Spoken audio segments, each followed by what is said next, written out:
Pregnancy में अगर आपका डिस्चार्ज ठीक नहीं है तो मिसकैरेज रिस्क हो सकता है। कैसे पहचानेंगे?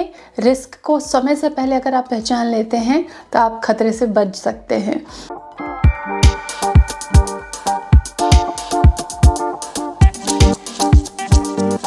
Hello everyone, welcome to YouTube mom channel. And pregnancy में आपके जो निचले अंगों से डिस्चार्ज आ रहा है वो आपकी प्रेगनेंसी की हेल्थ भी बताता है और प्रेगनेंसी के खतरे भी बताता है। तो कैसा डिस्चार्ज सही है, कैसा गलत है, ये हम समझेंगे।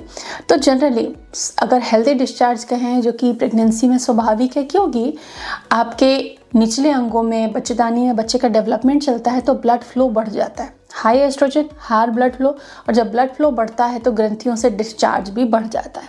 तो प्रेगनेंसी में अगर आपको बहुत डिस्चार्ज आ रहा है तो ये गलत नहीं हो सकता, ये सही भी है जब तक कि डिस्चार्ज का तरीका सही है। कौन सा तरीका सही है? अगर आपको क्लाउडी या ओपेक कलर का, यानी कि वो है तो पानी के रंग का लेकिन ट्रांसपेरेंट नहीं है, बिल्कुल पानी जैसा नहीं है, हल्का उसमें धुंधलापन है, लेकिन बिल्कुल दही या दूध के जैसा भी या फटे दूध जैसा या पनीर जैसा भी नहीं होना चाहिए।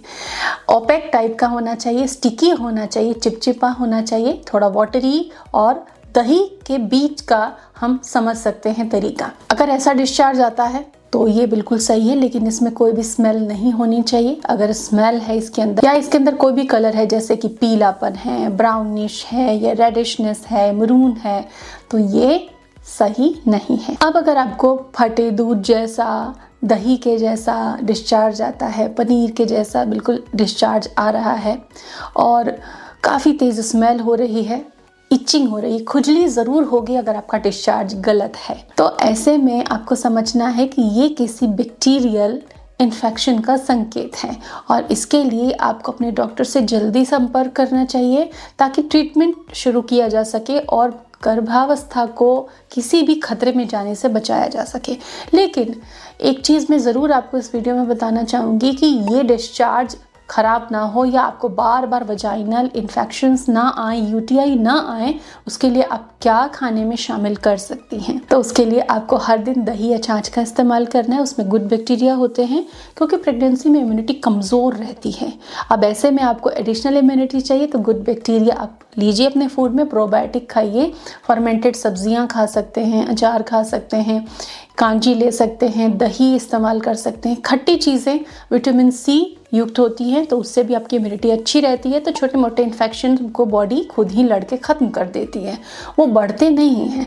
तो इसके लिए आपको विटामिन सी युक्त चीज़ें, नींबू, संतरे इत्यादि का सेवन करना चाहिए, आंवला का यूज़ करना चाहिए। दूसरी इंपॉर्टेंट चीज़ है हाइजीन। अगर आपके निचले अंगों में नमी है और बिल्कुल आप उसे छोड़ दे रहे हो या उसको हैंडल ही नहीं कर रहे हो, गीलापन है तो उसे आप दिन भर झेल रहे हो, ऑफिस में हो, घर में हो, काम कर रहे हो और इसे इग्नोर कर रहे हो, तो इन्फेक्शन बढ़ सकता है।